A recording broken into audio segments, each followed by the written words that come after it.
They tried to cross the Strait of Hormuz. They read the Truth Social post. They believed Trump. They really thought Trump was serious about crossing the Strait of Hormuz.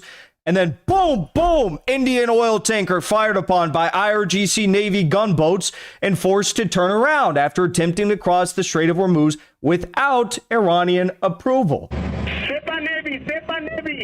This is Motoring Afghan Herald. You gave me clearance to go. My name second on your list. You gave me clearance to go. You are fighting now. Let me turn back. What's the saying? If you do the same thing over and over and over again and you expect different results, that's the definition of crazy. I know it's a cliche, but you look at the Trump administration's handling of this Iran crisis that they're trying to weather their way through right now, and you really can't describe it in any other sort of way. How many times has Trump tested the Iranians as to whether or not they will hold true to their word? How many times? I think it's too many times to count at this point. I could sit here, I could bore you, I could go through all the examples, but the most recent example, which I hope to talk to you about right now, is the Strait of Hormuz. Because 24 hours ago, the Iranians came out with a very simple message. They said, hey, look, America, we really appreciate the fact that you guys have busted Netanyahu's balls trying to get something of a ceasefire in Lebanon. It only lasted for about 30 minutes. But they said, look, we opened the Strait of Hormuz kind of for less than 24 hours. I think it was about 18 hours. And they said, we got a big problem, though. After 18 hours, we tried to send our Iranian vessels out, and they got stopped again by the U.S. blockade, which means that if you don't open up the Strait of Hormuz, if you don't stop this U.S. naval blockade of Iranian ships trying to exit into international waters, then we're just going to shut down the Strait of Hormuz again. And also, isn't it funny, the U.S., the big, bad, scary, terrifying, stronger than everyone else, U.S. Navy, right? They won't even seize a single Iranian vessel. They won't seize them. They were very comfortable seizing the vessels of Venezuela. You know, Venezuela doesn't have the capacity to launch missiles, at these U.S. Navy personnel that are sitting right off their coast, at least in any meaningful capacity. So they were very comfortable seizing these Venezuelan ships. But Iran, well, we'll tell you to go back to the Iranian ports, but we're definitely not going to be seizing your ships, right? Well, anyways, less than 24 hours after that threat was made, guess what happened? Okay, let's bring you that breaking news out of Iran this hour. And Tehran has closed the Strait of Hormuz again. The Iranian Revolutionary Guard Corps says the strait has reverted to its previous state, meaning the waterway is again closed and under the control of Tehran. They say that is because of U.S., quote, piracy, as they put it, as Washington has continued to enforce its blockade of Iranian ships and ports. The strait had been declared open to commercial shipping on Friday by Iran, and some ships had already begun to transit. Who would have thought, the Iranians stay true to their word yet again. They shut it down. Here's their official announcement on the matter. And keep in mind, it's like you're going to have these dipshits on CNN, BBC, Fox News who are going to look at this stuff and they're going to be like, oh my God, they were actually so close to getting a ceasefire, and then they provoked America once more by shutting down the Strait of Hormuz. How could they? It's like, no. Follow the news. Iran said, if you don't stop your blockade, we're just going to do the blockade on all your allied country ships once more. It's very simple. What do they expect?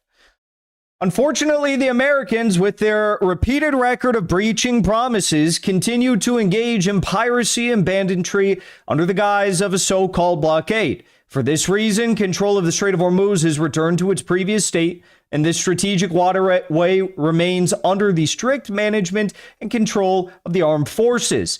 As long as the United States does not enable the complete freedom of movement of vessels from Iran to its destinations and from its destinations to Iran, the situation in the Strait of Hormuz will remain strictly controlled and in its previous state.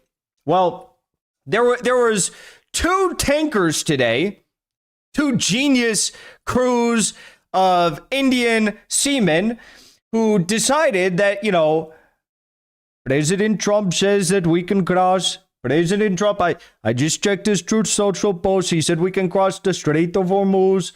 And this is what they did. They tried to cross the Strait of Hormuz. They read the Truth Social post. They believed Trump. They really thought Trump was serious about crossing the Strait of Hormuz.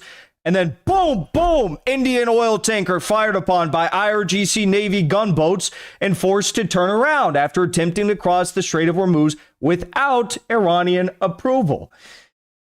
And almost, like a gift from God, we have the audio recording. I'm not making this up. This is a real audio recording of the captain of one of those Indian tankers in the very moments that they were being fired upon by these Iranian gunboats as they tried to illegally cross the Strait of Hormuz. Take a listen. Sepa Navy. This is Motoring Afghan Herald. You gave me clearance to go. My name second on your list. You gave me clearance to go. You are fighting now. Let me turn back. Sepa Navy. This is Motoring Afghan Herald. You gave me clearance to go. Sir, please. My name is second on the list. Bro, sounds like he's it literally sounds like he's trying to get into a VIP party at some club, and he's like, my name is second on the list. He told me that he put me on the list. Sir, please. Sir, why are you firing at me? I am okay, I turn around, sir. My name second on your list. You gave me clearance to go. You are fighting now. Let me turn back. Oh, God. Iran will prioritize straight passage for ships that pay. This is from CNN. An Iranian official told CNN that Iran will prioritize ships that pay to pass the Strait of Hormuz. I guess the rupees weren't enough. The rupees weren't enough. Now, this is amazing. One moment in Trump's press conference today, he was saying we have very good conversations going on with Iran. It's working out very well. They have no Navy. They have no Air Force. They have no leaders. They have nothing. All just objectively false. They have a Navy that is currently shutting down the Strait of Hormuz once more. They escorted the Pakistani Field Marshal Asim Munir into Tehran like 2 days ago with Iranian Air Force MiG-29s and Phantom F-4 fighter jets. They have no lead. What is even they have no leaders? What does that even mean? What does that even mean? They have nothing. Okay. Everything is a projection, right? And then moments after Trump said that, a reporter said, Mr. President, Iran says it has closed the Strait of Hormuz again. Is that true? Trump said, did they? I don't think so. I guess we'll have a bit more information on that by the end of the day. This guy is not there. He's not there. His brain's not there. Whatever it is, dementia, some sort of false information he's being fed. I don't know. They even try to ask President Trump about the two vessels in the Strait of Hormuz who were fired upon by Iranian gunboats, and this is what happened.